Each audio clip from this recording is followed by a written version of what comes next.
تو پہلا سوال جو ہے وہ یہ ہے، سوال ہے کہ سعودی حکومت امریکہ اور اسرائیل سے اس کے تعلقات کے پیچھے کی حقیقت کیا ہے؟ کیونکہ اس طرح کی باتیں سامنے آ رہی ہیں کہ جس طرح کی سازشیں آل سعود یہودیوں اور صلیبی طاقتوں کے ساتھ مل کر رچ رہے ہیں، اگر یہی چلتا رہا تو نعوذ باللہ مکہ اور مدینہ مسلمانوں کے ہاتھ سے نکل جائے۔ اللہ ہم سب کو اس سے محفوظ رکھے۔ بات صحیح ہے، آپ جس خدشے کا آپ نے اظہار کیا ہے وہ خدشہ جو ہے اور اندیشہ سبھی لوگ محسوس کر رہے ہیں۔ اب یہ کہ اس کے پیچھے کیا کیا بات ہے، تو اس کی پوری ایک لمبی تاریخ ہے۔ اب اگر اس کے پیچھے جائیں گے آپ تو یہ تقریباً 100 سال 150 سال پہلے سے انہوں نے پوری یہ پلاننگ کی ہے اور یہ سازش ہے، اس لیے کہ صلیبی طاقتیں جب میدان جنگ میں مسلمانوں سے ہار گئیں، انہوں نے شکست کھائی، تو انہوں نے دوسرے راستے سے مسلمانوں کو یرغمال بنانے کی اور مسلمانوں پہ غلبہ حاصل کرنے کی کوشش کی۔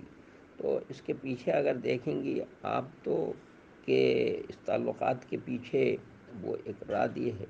کہ جو انگلش میڈیم اسکولوں کا جال بچھا رکھا ہے پورے دنیا میں انہوں نے، اور اس میں کیا چیزیں پڑھائی جاتی ہیں، ان کا وہی نظام تعلیم پڑھایا جاتا ہے جو نظام تعلیم انہوں نے تیار کیا ہے۔ اور وہ نظام تعلیم کیسا ہے، اس میں اس لیے کہ وہ انسان کو عقل اور جسم مانتے ہیں، بس روح کا تصور ان کے یہاں نہیں ہے، تو اس لیے وہ اسی نصاب پڑھایا جاتا ہے۔ تو خاص طور سے انہوں نے یہ خلیجی ملک جو ورلڈ میڈلسٹ کہا جاتا ہے، اس کے حکمراں طبقے کو پہلے نشانہ بنایا،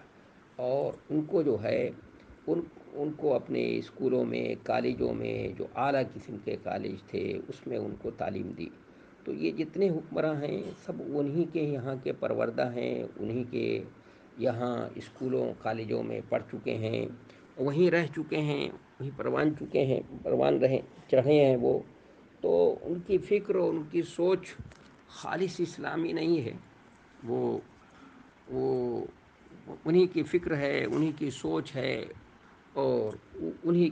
کے لیے وہ کام کرتے ہیں۔ ایک تو بات اس طرح سے انہوں نے تیار کر لیا، تو جو آج اس وقت کرسیوں پر بیٹھے ہیں اس پورے خلیجی ممالک عام طور پر، ان کی سب سے زیادہ الا ماشاء اللہ ان کی سوچ اور فکر وہی امریکہ اور اسرائیل کی سوچ اور فکر ہے۔ تو اس لیے ایک تو وجہ یہ ہے، اور دوسرے یہ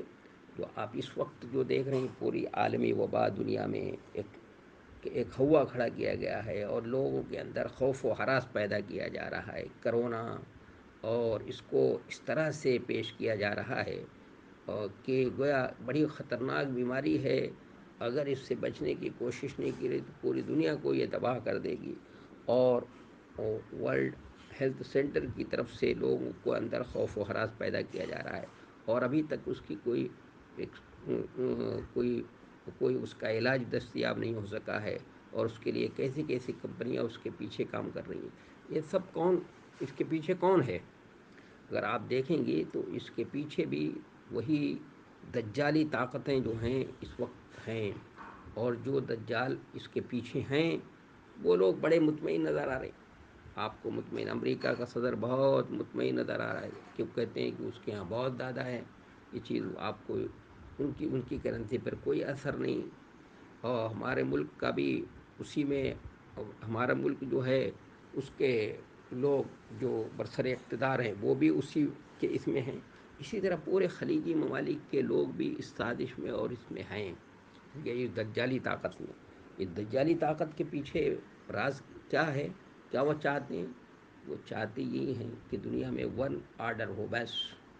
ایک کرنسی ہوگی، ایک سکہ چلے گا، اور ایک شخص کی حکومت ہوگی، اور وہ حکومت ہوگی یہودیوں کی، ارے اسرائیل کی،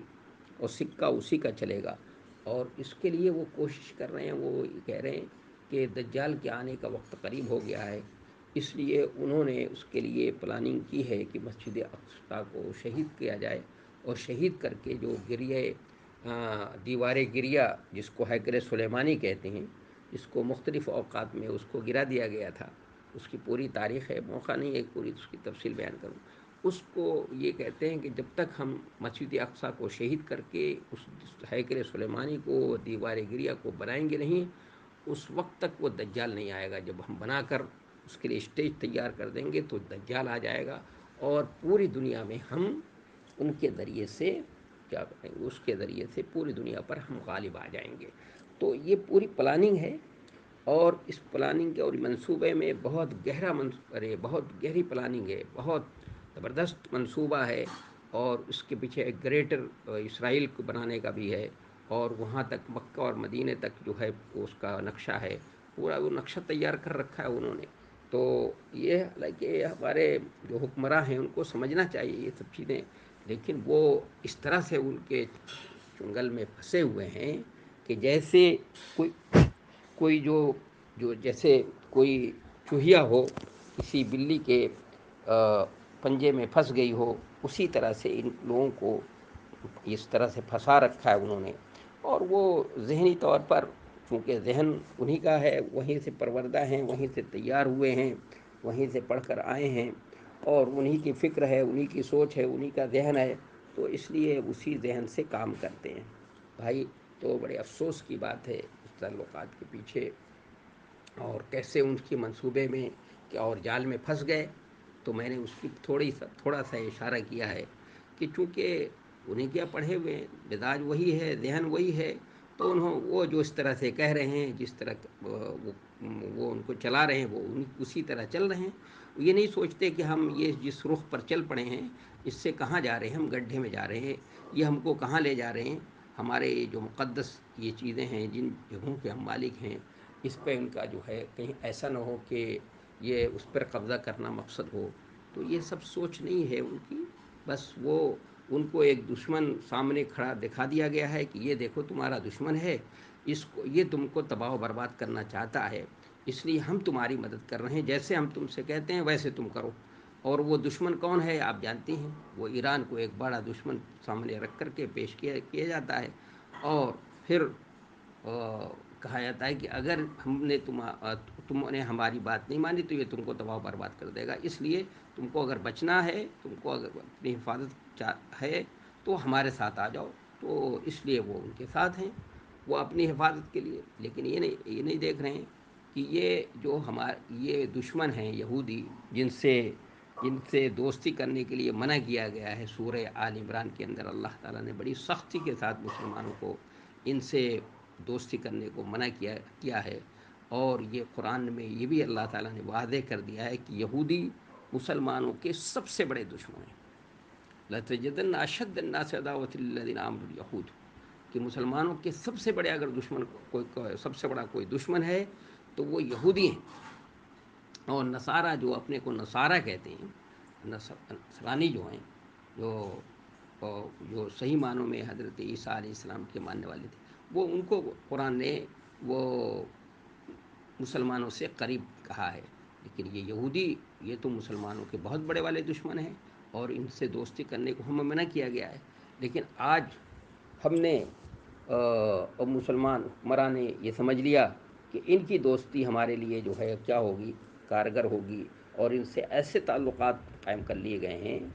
جس سے یہ اس کے بڑے شدید نقصانات ہو سکتے ہیں. اور وہ جو ان کو اپنے منصوبے کو عملی جامہ پہنانے میں، اس میں رنگ بھرنے میں اب کوئی دشواری نہیں، بظاہر کوئی دشواری نظر نہیں آ رہی. وہ ہر اپنے مرحلے میں کامیاب نظر آ رہے ہیں. ہمیں اس سے پہلے بھی، اور جو اس دجالی منصوبہ اور سازش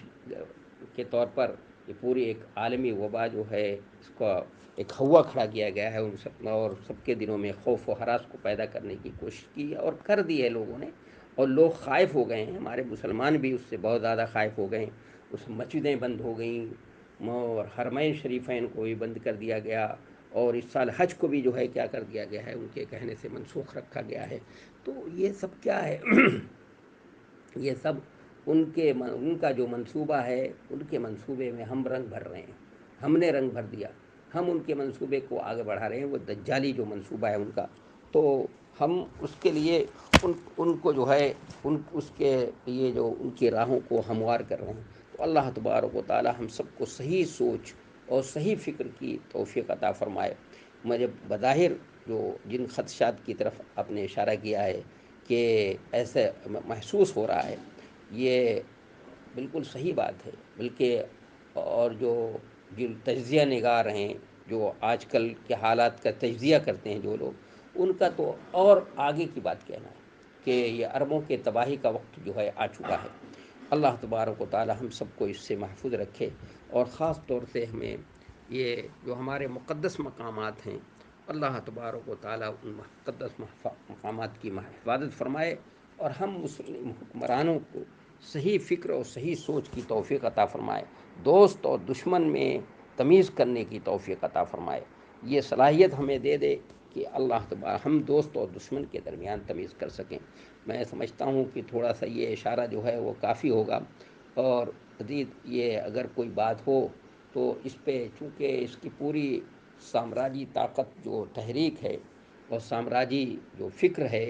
اور سامراجی جو تاریخ ہے، اس کے مرحلے ہیں، یہ بہت لمبی بات ہے، پوری باقاعدہ اس پر کتابیں لکھی گئی ہیں، اس کے 3 مرحلے ہیں یہ سامراج کے۔ تو کبھی موقع ہوگا تو اس کی بھی وضاحت میں تفصیل سے جو ہے انشاءاللہ کر دوں گا۔ دوسرا سوال، پہلے سوال کے جز میں دوسرا جز یہ تھا کہ دوسرا یہ کہ آل سعود نے جس طرح وہاں قبروں کی بے حرمتی کی ہے، اور جنت البقیع میں بہت سی قبروں کو مسمار کیا ہے، اس سب کے پیچھے ان کی سازش کیا ہے؟ یہ خبر آپ نے کہاں پر پڑھی ہے؟ میں نے تو اس طرح کی کوئی خبر نہیں پڑھی ہے کہ جنت البقیع میں انہوں نے قبروں کو مسمار کیا ہے اور قبروں کی بہت سے قبروں کی بے حرمتی کی ہے۔ اگر کہیں یوٹیوب وغیرہ پہ پڑھا ہوگا تو یوٹیوب کی باتیں میں بتا دوں آپ کو کہ زیادہ تر باتیں جو ہیں وہ وہ صحیح نہیں ہوتی ہیں، غلط باتیں ہوتی ہیں، کچھ سعودی عرب کو بدنام کرنے کے لیے، چونکہ اس وقت سعودی عرب جس رخ پر چلا ہے، جیسا کہ میں نے اشارہ کیا ہے، اس وقت لوگ اس کو بدنام کرنے کی بھی زیادہ کوشش کر رہے ہیں کچھ، تو یوٹیوب اگر کی بات ہے تو اس پر اعتماد کرنے کی ضرورت نہیں ہے، اس لیے کہ جو لوگ وہاں پر رہتے ہیں، جو ہمارے دوست وغیرہ رہتے ہیں وہاں پر، انہوں نے کوئی بات اس طرح کی ہمیں نہیں بتائی ہے، اس لیے کہ اگر کوئی اس طرح کی بات ہوتی تو مدینے میں ہمارے دوست رہتے ہیں، قبا میں رہتے ہیں، اور بھی لوگ رہتے ہیں، اور وہ اس کے ابھی روفیدہ ہے، اس کے بہنوئی وہاں پر رہتے ہیں مدینے میں، وہ اگر کوئی اس طرح کی بات ہوتی تو ضرور وہ اس طرح کی بات کرتے، اور جنت البقیع میں تو کوئی قبر پختہ ہے ہی نہیں۔ ہاں، ان کے یہاں اگر کوئی قبر پختہ ہوتی ہے، پہلے قبریں پختہ تھیں جو ترکوں نے بنائی تھی، تو اس کو شیخ محمد ابن عبد الوہاب نجدی رحمۃ اللہ علیہ نے ان پختہ قبروں کو جو ہے کیا کیا تھا، ان کو جو ہے شمار کیا تھا، کیونکہ اسلام کے اندر پختہ قبر بنانا صحیح نہیں ہے۔ تو یہ جو آپ نے خبر جو کی ہے، یہ بات جو ہے یہ صحیح نہیں ہے جب تک کہ آپ کو باوثوق ذرائع سے نہ معلوم ہو۔ اس لیے اس کی وضاحت کیجیے کہ آپ نے یہ خبریں جو ہیں کہاں سے دی ہیں، اور کس نے آپ کو یہ بتایا ہے، اس کے ذرائع اور وسائل کیا ہیں؟ کیا ایسی جگہ سے آپ کو یہ خبریں ملی ہیں جس پر اعتماد کیا جا سکتا ہے؟ وہیں پر رہنے والا ہے؟ میں بھی اپنے رہنے والوں سے پوچھوں گا، معلوم کروں گا کہ کیا بھائی اس طرح کی کوئی بات ہے، تو انشاءاللہ میں پھر جب یہ چیز معلوم ہو جائے گی تو میں پھر اس کے بارے میں بتا دوں گا۔